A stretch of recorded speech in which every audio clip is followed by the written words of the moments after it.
Hello everyone, welcome back into this channel, and in this video I would like to show you the way how to edit the view only documents on a Google Sheet application by iOS or iPhone. So the first thing you have to do is just go open the Google Sheet application and open the documents that in a view only format. So here I already have one. The view only format will be signed by the information that pop up after you open the documents, or you can also check this format by click the cells.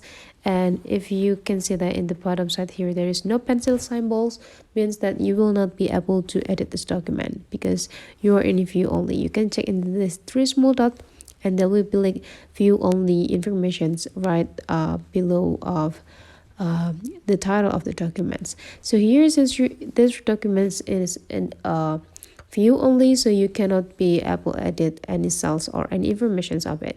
If you really need to edit them, you just need to go click these three small dots and ask or request the edit access into the owner. But then if you really need to edit this documents real quick, you just need to go click these three small dots and go click share and export and go click send a copy right here.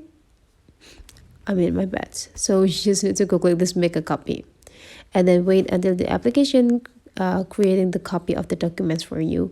And now this document is already created. It will be have the same or exactly the same format with the original one, but then the owner of this document is already changed from someone into you, so you can edit this documents according to information that you need. So that's the way, guys, how to edit the view only documents on a Google Sheet application. Hopefully this tutorial today is useful for you, and see you for the next tutorial.